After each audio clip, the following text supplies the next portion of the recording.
Hello Jain बच्चों, एक बार फिर से स्वागत है आप सभी का आपके अपने यूट्यूब चैनल प्रतिभा क्लासेज पर। आज हम लोग बात करने वाले हैं ह्यूमन रिप्रोडक्शन को लेकर के। इसके पहले आपको दो चैप्टर पढ़ाए जा चुके हैं। एक चैप्टर था जीवों में जन्म और दूसरा चैप्टर था पुष्पीय आवृतबीजी पौधों में जन्म, है ना। जीवों में जन्म में हमने बेसिक समझा था कि जनन क्या होता है, कितने टाइप का होता है और कौन सा जनन कौन से जंतुओं में पाया जाता है ना। उसके बाद हम लोगों ने एक चैप्टर प्लांट में जनन पढ़ा जिसका नाम था आवृतबीजी प्लांट या कह लें पुष्पी प्लांट, है ना। जिसके हमने दो टाइप भी पढ़ रखे थे, एक बीजपत्री और द्विबीजपत्री। वो क्लास फुल डिटेल हमने फिनिश की थी, तो है ना। तो आज की क्लास में हम लोग बात करेंगे ह्यूमन रिप्रोडक्शन की। अगली एक चीज काम की आपको बता देते हैं, हर बार सिमिलर स्लाइड के साथ इस चैप्टर को पढ़ाया जाएगा। याद रखेंगे, आपको यहाँ पर लेक्चर नंबर देखना है ना। तो ये आपका लेक्चर नंबर 1 है। ऐसे ही 1 2 3 4 अप टू डाट जितने भी हो सकते हैं, यानी जितने लेक्चर में खत्म होगा देखा जाएगा, है ना। तो चलिए शुरू करते हैं बिना किसी देरी के। सबसे पहले आज की क्लास में हम लोग बात करेंगे इंट्रोडक्शन टू ह्यूमन रिप्रोडक्शन, है ना। मतलब जो मानव जनन है उसका हम प्रस्तावना पेश करेंगे, मतलब कैसे पढ़ना है, क्या क्या पढ़ना है, ये सारी चीजें, ठीक है। तो चलिए देखते हैं। तो सबसे पहले तो ये बेसिक लिखा हुआ है जिसमें हम लोग पढ़ेंगे introduction to human reproduction and male reproductive system, है ना। यानी आप सभी जानते हैं अपने को जो जंतु पढ़ना है उसका नाम है ह्यूमन। ह्यूमन आपको सभी को पता है एक लिंगी प्राणी है जिसमें मेल बॉडी अलग होती है और फीमेल अलग होती है। तो आज की क्लास में हमने इंट्रोडक्शन पढ़ना है और मेल रिप्रोडक्टिव सिस्टम स्टार्ट करना है, ठीक है। सारी क्लास हालांकि अटेंड नहीं हो पाएगी क्योंकि ये 35 स्लाइड है इसमें, ठीक है। आप देख पा रहे होंगे यहाँ तक। तो 35 स्लाइडों में क्लास बहुत लंबी हो जाएगी, इसलिए कुछ महत्वपूर्ण बिंदुओं पर बात करेंगे। हालांकि ये लेक्चर नंबर 1 है तो बेसिक क्लियर कर देते हैं। तो की टेक वे क्या होता है, महत्वपूर्ण बिंदु यानी इस क्लास के जो अटेंड कर रहे हैं आप, है ना। तो सबसे पहले हम लोग पढ़ेंगे सेक्सुअल डाइमॉर्फिज्म क्या होता है। हिंदी में इसे लैंगिक द्विरूपता कहते हैं। इसका सिंपल मतलब ये है कि जो ह्यूमन बॉडी है या कह लें उसमें जो मेल और फीमेल है वो किस प्रकार दोनों अलग हैं, बाह्य रूप से और आंतरिक रूप से। इसी को बोलते हैं सेक्सुअल डाइमॉर्फिज्म। हिंदी में द्विरूपता कहते हैं, ठीक है। डाइफॉर्म है ना, डाई मतलब दो होता है और मॉर्फिज्म का मतलब रूप होता है ना, दो रूप, यानी लिंग के दो रूप, मेल और फीमेल। नेक्स्ट बात करेंगे मेल रिप्रोडक्टिव सिस्टम की, है ना। जिसमें बहुत सारी बातें तो आज लेक्चर नंबर 1 में हो जाएंगी और कुछ सारी बातें लेक्चर नंबर 2 में देखी जाएंगी। हालांकि अभी तो चैप्टर बहुत भारी है। तीसरे नंबर पर हम लोग बात करेंगे टेस्टिकुलर एनामलीज करके, है ना। ये ओ की जगह ए है। टेस्टिकुलर एनामलीज का मतलब होता है जो वृषण कोष है उससे संबंधित बीमारियां कह लो चाहे विसंगतियां कह लो, है ना। जैसे वृषण कोष का बढ़ जाना, है ना। ये सारी जो बीमारियां वो सब इसी में पढ़ा दी जाएंगी आपको। अगला है भैया ऑर्किडेक्टोमी। ऑर्किडेक्टोमी का मतलब होता है एक सर्जरी का टर्म होता है मेडिकल में, और इसका मतलब होता है जो टेस्टिस है उन्हें शरीर से बाहर निकालना, एक को निकालना या दोनों को निकालना, ये कहलाता है ऑर्किडेक्टोमी। उम्मीद करते हैं क्लियर समझ में आया होगा। तो चलिए देखते हैं भैया, आगे बढ़ते हैं। और सबसे पहले हम कुछ रिकॉल कर लेते हैं, मतलब याद कर लेते हैं। आपको याद होगा टाइप्स ऑफ रिप्रोडक्शन, पीछे की क्लास अगर आपने अटेंड करी थी तो रिप्रोडक्शन भैया दो टाइप का होता है, एक तो सेक्सुअल और दूसरा असेक्सुअल। दोनों में चेंजेस क्या है आपके सामने है। जो असेक्सुअल रिप्रोडक्शन होता है उसमें एक पेरेंट भाग लेता है, only one parent is involved, है ना। जबकि सेक्सुअल वाले में बात करें तो to parents are involved.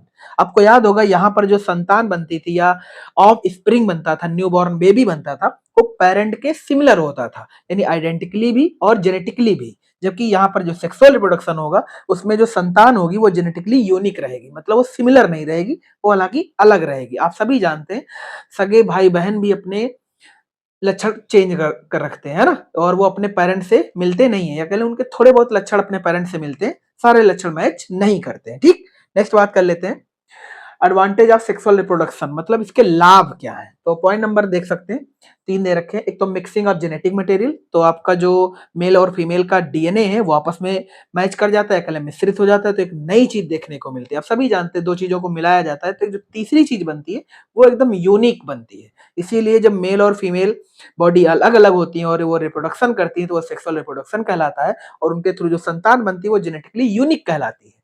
Next बात करते हैं ग्रेटर वेरिएशन, मतलब इसमें जो विभिन्नता आएंगी वो महानतम विभिन्नताएं देखने को मिल सकती है। मतलब दो पेरेंट्स के द्वारा जो संतान उत्पन्न होती है वो महानतम संतान उत्पन्न हो सकती है। कौन से जनन में, सेक्सुअल रिप्रोडक्शन में। ग्रेटर ग्रेटर एडाप्टेबिलिटी, मतलब जो संतान होगी उसमें अनुकूलता पाई जाएगी, मतलब ये कि वो जैसे किसी भी मौसम कह लो या किसी भी समस्या का समाधान इजिली कर सकता है, इसको बोलते हैं ग्रेटर एडाप्टेबिलिटी, है ना। इसमें आपको ध्यान से देखो तो कई सारे स्किन के टाइप दिखाए जा रहे होंगे। एग्जाम्पल में लिखा हुआ है variation in skin colour observe in the people through out the world, है ना। और ये सब ऐसा क्यों हो पा रहा है, सेक्सुअल रिप्रोडक्शन के थ्रू। ठीक है, चलो बात करते हैं आगे। यहाँ पर हम लोग बात करेंगे secondary sexual characters in males, है ना। सेकेंडरी का और प्राइमरी का क्या मतलब होता है तो आपको बता देते हैं। जो लैंगिक लक्षण होते हैं वो दो टाइप से यहाँ पढ़ाए जाएंगे, तो प्राइमरी और दूसरा सेकेंडरी। प्राइमरी में बात करेंगे तो मेल का जो हिस्सा होता है उसे हम भैया टेस्टिस बोलते हैं। क्या बोलते हैं? टेस्टिस, हिंदी में वृषण कहते हैं। और वहीं पर बात करें फीमेल की, तो फीमेल में भैया इसको ओवरी या अंडाशय बोलते हैं। और जो सेकेंडरी है, सेकेंडरी आपके सामने, हालांकि प्राइमरी अभी आपको आगे पढ़ाने है ना, तो प्राइमरी को हमने पहले मेंशन कर दिया ताकि आपको याद रहे। सेकेंडरी आप सामने देख सकते हैं इमेज के थ्रू, है ना। तो सेकेंडरी लक्षण क्या होते हैं? ये वाली जो चीज है जिसे आप एक्नी बोलते हैं वो ग्रोथ करने लगती है। और सेकेंडरी का मतलब होता क्या आपको बता देते हैं। एक्चुअल में ह्यूमन बॉडी में आफ्टर प्यूबर्टी जो लक्षण आते हैं उन्हें हम सेकेंडरी सेक्सुअल कैरेक्टर बोल देते हैं, है ना। मतलब द्वितीयक लैंगिक लक्षण या गौड़ लैंगिक लक्षण बोल देते हैं। और याद नहीं, आफ्टर प्यूबर्टी ही ऐसा होता है। तो होता क्या क्या आफ्टर प्यूबर्टी? आफ्टर प्यूबर्टी की आपको उम्र भी बता देते हैं। तो अगर ये मेल है, चूंकि हम मेल पढ़ रहे हैं, तो भैया इसकी उम्र मान लीजिए अप्रॉक्स 14 से 16 साल, 14 टू 16 ईयर। मतलब आपके सामने जो संरचनाएं दिखाई जा रही हैं वो 14 टू 16 ईयर आफ्टर है, मतलब प्यूबर्टी के दौरान की। तो एक्नी मतलब ये वाला जो हिस्सा वो ग्रो करने लगेगा और फेस पर हेयर आने लगेंगे, मतलब ग्रो करने लगेंगे। कौन सी उम्र में? 14 से 16 की साल में। नेक्स्ट है जो लैरिंग्स है आपका, मतलब जहां से आप आवाज निकालते हैं वो कैसी हो जाएगी? गेट्स बिगर वॉइस डिपेंड्स, है ना। मतलब जो आवाज है वो भारी हो जाएगी। और ये वाले भैया जो बाल है यहाँ पर बाल आना शुरू हो जाएंगे, तो लिखा आर्मपिट हेयर ग्रोथ, मतलब जो बगल के या कह लें बाह के नीचे के बाल हैं वो ग्रो करना शुरू करते हैं, है ना। Penis, prostate, seminal vesicles grow bigger, मतलब ये जितने भी लैंगिक अंग हैं, पेनिस है, प्रोस्टेट है, सेमिनल वेसिकल है, ग्रो बिगर, मतलब ये सब बड़े होने लगते हैं। कब? 14 से 16 उम्र की में, है ना। और याद रखेंगे ये हम मेल की बात कर रहे हैं। नेक्स्ट, इस पर जो प्यूबिक हेयर है वो भी ग्रो करने लगेंगे और जो मसल्स है वो भी डेवलप होना शुरू कर देती हैं। तो साफ साफ लिखा है males have distinct sexual character, मतलब जो पुरुष हैं वो भैया विशिष्ट लक्षण रखते हैं। कौन से? विशिष्ट लैंगिक लक्षण कैरी करते हैं। The secondary sexual character develop after puberty, यानी ऐसा कब होता है? आफ्टर प्यूबर्टी, जिसकी उम्र क्या है? 14 टू 16 ईयर, है ना। सिमिलरली बात कर लेते हैं फीमेल में। फीमेल में भी सेक्सुअल रिप्रोडक्शन के कैरेक्टर हैं, और पर इसके लिए प्यूबर्टी की उम्र अलग है ना। इसके लिए भैया जो प्यूबर्टी की उम्र है वो ये है ना। यानी जो फीमेल है वो जनन के योग्य पहले हो जाती हैं और जो पुरुष है वो जनन के योग्य बाद में होते हैं, है ना। इसीलिए तुमने देखा होगा जो शादियों की उम्र रखी जाती है वो फीमेल की कम होती है और मेल की ज्यादा होती है ना। तो देखते हैं आगे। तो आफ्टर प्यूबर्टी फीमेल में क्या होता है? आफ्टर प्यूबर्टी फीमेल में क्या होगा? हाई पिच वॉइस हो जाएगा, मतलब जो वॉइस है उसकी तीव्रता बढ़ जाएगी। और आर्म पिट हेयर ग्रो, मतलब बगल के जो बाल हैं वो ग्रो करने लगेंगे। प्यूबिक हेयर, मतलब जो बाल है यहाँ के वो भी ग्रो करेंगे। ग्रो बॉडी शेप राउंड्स, मतलब जो बॉडी है वो ग्रो करेगी और एक राउंड शेप में आना शुरू करेगी। यूटेरस ग्रो बिगर, मतलब जो गर्भाशय है वो थोड़ा बड़ा होना शुरू करेगा। और जो ब्रेस्ट है, मतलब सीना या छाती कह सकते हैं, वो भी ग्रो करना शुरू करेगी, डेवलप करना शुरू करेगी, है ना। तो similarly females are distinct secondary sexual characters, और ये भी आफ्टर प्यूबर्टी ही है, ये भी याद रखना। इसके लिए जो उम्र है वो 10 से 12 साल है। ठीक है, नेक्स्ट बात करते हैं। ये सेक्सुअल डाइमॉर्फिज्म का मतलब क्या है? तो डाई मतलब होता है टू, मॉर्फिज्म का मतलब होता है फॉर्म। टू मतलब होता है दो, फॉर्म का मतलब रूप। तो डाइमॉर्फिज्म का मतलब है द्विरूपता या द्विरूप कह सकते हो। Distinct male and female individuals exhibiting exhibiting different characteristic, है ना। मतलब जो मेल और फीमेल है वो अलग अलग कैरेक्टर रखते हैं, मतलब डिफरेंट कैरेक्टर कैरी करते हैं। अब यहाँ पर आपको डायमॉर्फिज्म के इंटरनल और एक्सटर्नल लक्षण दिखाए गए हैं। ये वाला आप एक्सटर्नल इमेज देख पा रहे होंगे, एक्सटर्नल फीचर। और ये वाले भैया इसका इंटरनल फीचर्स है ना। एक्सटर्नल फीचर में आपको जो भी क्लियर दिख रहा है वो सब डिफरेंट है, और जो इंटरनल फीचर्स है वो कुछ ऐसी संरचना में अंतर होते हैं। मतलब इन चीजों को छोड़ करके बाकी सब कुछ सिमिलर होता है, इसमें कोई रॉकेट साइंस नहीं है। ठीक है, नेक्स्ट बात करते हैं भैया ये। अब सेक्सुअल डाइमॉर्फिज्म का मतलब समझ लेते हैं, है ना। तो देखो ध्यान से, यहाँ पर इनके सिंबल दिखाए गए। ये प्लस वाला भैया फीमेल को रिप्रेजेंट करता है, और अंडा बना करके तीर भैया मेल को रिप्रेजेंट करता है। ठीक है, behavioural result of anatomical differences, है ना। तो बिहेव में इनमें लक्षण आते हैं, सॉरी बिहेव में चेंजेस आते हैं। कैसे? These internal and external features lead to behavioural change. Example में दे रखा है the way men and women think act, है ना। मतलब जो पुरुष और स्त्री के सोचने की क्षमता है, उनके कार्य करने की क्षमता है, इस पर अलग अलग होती है। Many of these are hormone driven, मतलब ऐसा बहुत सा हार्मोन की वजह से होता है। यानी जो फीमेल और मेल में जो चेंजेस हैं वो किसकी वजह से? हार्मोन की वजह से। But some of them also depends on the society we live in and our upbringing, है ना। यानी जो बहुत सारे लक्षण का जो चेंज है वो हार्मोन की वजह से, और बहुत सारे लक्षणों का चेंज सोसाइटी बोले तो समाज की वजह से, और वो जगह या कह लें वो क्षेत्र जहां पर आप रह रहे हैं उसका भी खासा इंपैक्ट पड़ता है। We live in and our upbringing, upbringing का मतलब होता है पालन पोषण, यानी कि आपके समाज और आपके पालन पोषण पर डिपेंड करता है कि ये लक्षण कैसे चेंज होंगे, यानी मेल और फीमेल का जो बिहेवियर है वो कैसे चेंज हो सकता है। बात समझ में आ गई ना। इसी को भैया डाइमॉर्फिज्म बोल देते हैं। ठीक, नेक्स्ट बात करते हैं।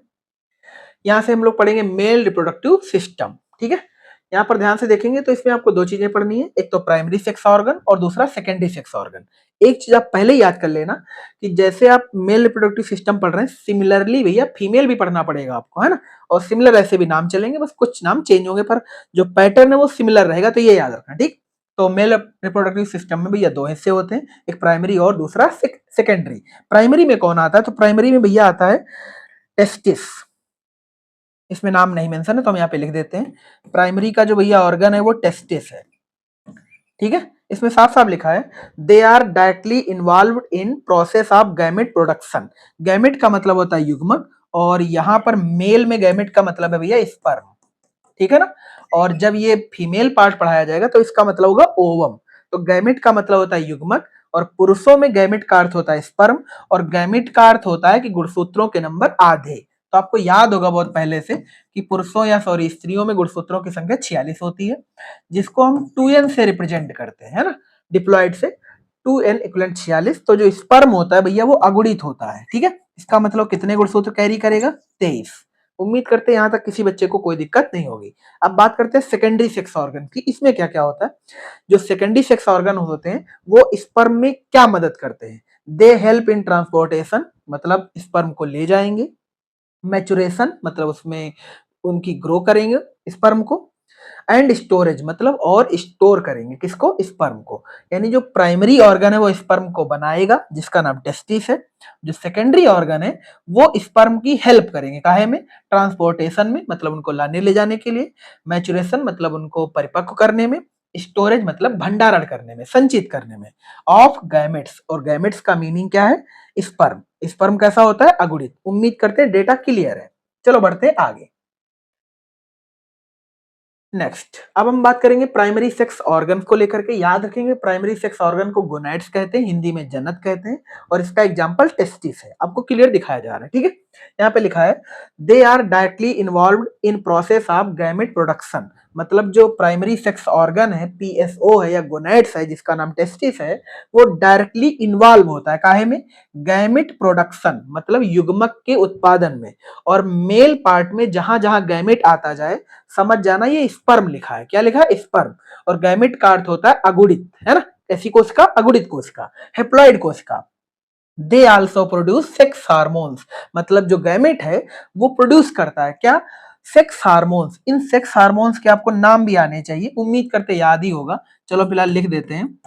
एक तो नाम भैया एंड्रोजन, सभी को याद होना चाहिए, और अगला नाम टेस्टोस्टेरोन। टेस्टोस्टेरोन, है ना, ये दो नाम सभी बच्चों को याद कर लेने हैं। यानी जो मेल हार्मोन्स हैं वो एंड्रोजन और टेस्टोस्टेरोन है, ये याद रखना। ठीक है, नेक्स्ट बात करते हैं। मेल गोनैड्स आर टेस्टिस, मतलब जो मनुष्यों में जनद अंग है उसका नाम टेस्टिस है। आगे बढ़ लेते हैं, यहाँ पर दो वर्ड यूज किए जाएंगे, एक तो टेस्टिस और दूसरा टेस्टिस करके, है ना। तो आई जब आ जाए तो इसको सिंगुलर प्रोनाउन करते हैं, और जब टेस्टिस यानी ई आ जाए तो इसको प्लूरल प्रोनाउंस करते हैं। कोई दिक्कत तो नहीं। यानी टीएस भैया प्लूरल के लिए है, और टीआईएस ये भैया सिंगुलर नाउन में यूज होता है। ठीक, उम्मीद करते हैं यहां तक क्लियर होगा आपको। नेक्स्ट बात करते हैं, यहाँ मेल एक्सटर्नल जेनेटालिया, है ना, मतलब मानव का या पुरुष का बाह्य जननांग, है ना। बाह्य जननांग में दो चीजें आती हैं, कौन कौन सी, एक तो भैया पेनिस, ये दिख रहा होगा आपको, और ये इसकी संरचना दिख रही होगी, और दूसरा स्क्रोटम, ये वाली चीज जिसमें वृषण स्थित होता है, इसे हिंदी में वृषण कोष बोलते हैं। क्या बोलते हैं, वृषण कोष। और पेनिस वर्ड को भैया हिंदी में ये बोलते हैं सीसन, है ना। तुम्हें याद होगा ये एक उत्थानशील और क्या कह सकते हैं संवेदनशील मैथुन अंग होता है। कौन सा अंग होता है, मैथुन अंग होता है। एक्चुअल में इसका सिर्फ एक ही काम होता है, जो स्पर्म होते हैं उन्हें फीमेल बॉडी के भीतर इंजेक्ट कराना। ठीक है, तो it includes penis and scrotum, मतलब जो बाह्य जननांग है पुरुष में, उसमें दो चीजें इन्वॉल्व है। कौन कौन सी? पेनिस और दूसरा स्क्रोटम। स्क्रोटम बोले तो वृषणकोर, पेनिस बोले तो सीसन। उम्मीद करते हैं डेटा समझ में आया होगा। नेक्स्ट बात करते हैं, अभी वापस से वही चल रहा है तो हेडिंग हर बार यही रहेगी। तो हम यहाँ पर दो चीजों पर बात करेंगे, एक तो इसके पेनिस वाले हिस्से पर और दूसरा स्क्रोटम वाले हिस्से पर। अब हम बात करते हैं पेनिस वाले हिस्से पर।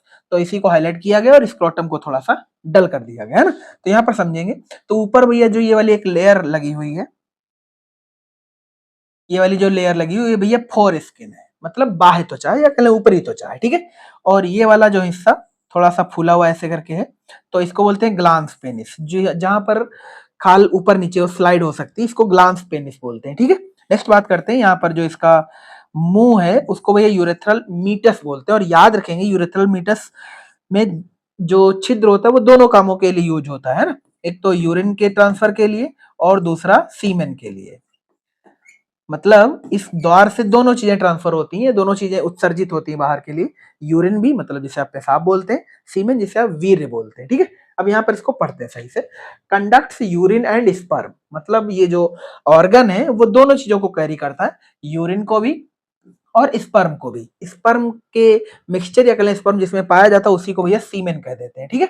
हैज इरेक्टाइल टिश्यू, मतलब इसमें इरेक्टाइल वर्ड का मतलब होता है उत्थानशील, मतलब एकदम उत्तेजित करने वाले ऊतक पाए जाते हैं। Has erectile tissue to transfer sperm into the female genital tract, मतलब इसका जो टिश्यू है वो ट्रांसफर कर देता है स्पर्म को, किसमें? जेनिटल ट्रैक्ट में, मतलब स्त्री के भीतर कह सकते हो आप, ठीक है। मतलब जो पेनिस है उसका काम एक्चुअल में ये है कि स्पर्म को ट्रांसफर करता है फीमेल जननांग के भीतर। कोई दिक्कत तो नहीं, ठीक। Has an opening called urethral meatus, मतलब जहां से ये ओपन होता है उसका नाम भैया ये है, ठीक है। नेक्स्ट बात करते हैं, has an enlarge and called glans penis, है ना। और जो चीज उभरी हुई है, ये वाला हिस्सा, ये चीज जो उभरी हुई है, ये वाला जिसको हमने ऐसे ऐसे कलर कर रखा है, ये इतना हिस्सा, ये भैया ग्लांस पेनिस कहलाता है, ठीक है। Covered by a sheath known as foreskin, मतलब ये जो पूरा हिस्सा है वो एक कवर के द्वारा बंद रहता है और इस कवर का नाम है फोर स्किन। शीथ वर्ड का मतलब होता है आवरण, ठीक है। यानी ये जिस आवरण से बंद रहता है उस आवरण का नाम क्या है? Four skin. उम्मीद करते हैं क्लियर समझ में आया होगा। ये था पेनिस के बारे में। नेक्स्ट बात कर लेते हैं, स्क्रोटम इसमें दे नहीं रखा है, सीधा एक नोट पॉइंट का हिस्सा दे रखा है, दे रखा है स्क्रोटम, ये दे रखा है। तो इसको पहले समझ लेते हैं स्क्रोटम क्या होता है।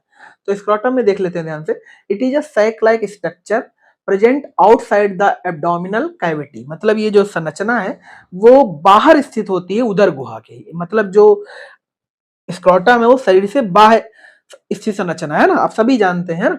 नेक्स्ट है externally it looks like a single pouch of skin separated into lateral portions by a median ridge called the raphe, है ना। एक्चुअल में जो टेस्टिस एक्चुअल में सभी को पता है एक जोड़ी होते हैं, मतलब दो होते हैं। तो जो बीच से हिस्सा डिवाइड होता है, जैसे मान लीजिए यहाँ पर एक ही दिखाया गया है, तो इसको थोड़ा ऐसे समझ लो।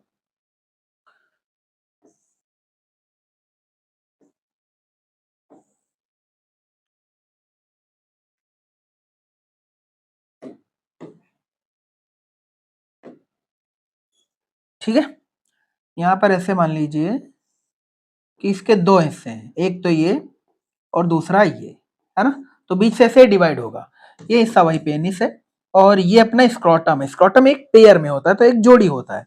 तो जिस हिस्से में डिवाइड रहता है, तो एक तो अंदर डिवाइड रहेगा और बाहर से भी डिवाइड रहेगा। तो जो बाहर से डिवाइड रहता है उसको क्या बोलते हैं? रेफी। क्या बोलते हैं? रेफी। तो लिखा एक्सटर्नी, जो मतलब बाहर की तरफ जो दो टेस्टिस में हिस्से डिवाइड है उसका नाम भैया रेफी है। अंदर जिससे डिवाइड है उसका नाम ये है स्क्रोटल सेप्टम। क्या बोलते हैं? Scrotal septum. Internally the scrotal septum divides the scrotum into two sacs, मतलब दो कोषों में, such containing a single testis, जिसमें एक एक टेस्टिस रहता है। मतलब अंदर जो डिवाइड करता है हिस्सा या कह जो परत, उसका नाम भैया ये है, याद रखेंगे। यानी टेस्टिस को भीतर से जो डिवाइड करता है वो बोलता है भैया स्क्रोटम, स्क्रोटल सेप्टम कहलाता है। और जो बाहर से डिवाइड करता है तो वो बीच में एक लाइन जैसी पड़ी रहती है, उसको भैया रेफी बोल देते हैं, ठीक है। अब बात करते हैं आगे, it has two minus, minus नहीं लिखा है, टू से, मतलब दो से ढाई, ये लिखा है दो से ढाई, ये एक्चुअल में ये लिखा है 2 से 2.5 डिग्री सेल्सियस। मतलब जो इसका टेम्परेचर है वो इतने डिग्री कम होता है, किससे? Lower temperature than rest of the body, मतलब जो बॉडी का न्यूनतम ताप होता है उस टेम्परेचर से इतने डिग्री कम होता है टेम्परेचर किसका, स्क्रोटम का। तो अब सभी को आता होगा कि ह्यूमन बॉडी का जो नॉर्मल टेम्परेचर भी वो 37 होता है। इसका मतलब जो स्क्रोटम होगा उसका टेम्परेचर 37 से 2.5 डिग्री सेल्सियस कम होगा, तो अप्रॉक्स 33-34 मान लीजिए आप, है ना। कितना मान लीजिए, 34 डिग्री सेल्सियस। ठीक है, अप्रॉक्स कह दिया हमने, हालांकि 1-2 डिग्री से कम, 1-2 डिग्री उससे ज्यादा। ठीक है, नेक्स्ट बात करते हैं, दिस इज आइडल, मतलब ये वाला जो टेम्परेचर है 2 से 2.5 डिग्री सेल्सियस कम, this is ideal for sperm production and viability, मतलब जो ये टेम्परेचर है वो स्पर्म के प्रोडक्शन के लिए जिम्मेदार है, या कह लें उससे स्पर्म प्रोडक्शन बढ़ता है, और वायबिलिटी मतलब स्पर्म की जीवन क्षमता भी बढ़ती है। मतलब टेम्परेचर का कम होना स्पर्म प्रोडक्शन के लिए जिम्मेदार है और वायबिलिटी के लिए जिम्मेदार, मतलब उस स्पर्म की जीवन क्षमता के लिए जिम्मेदार है। ठीक है, एक चीज और पढ़ लेते हैं, ये नोट पॉइंट का हिस्सा है, इसे थोड़ा अच्छे से देख लीजिएगा।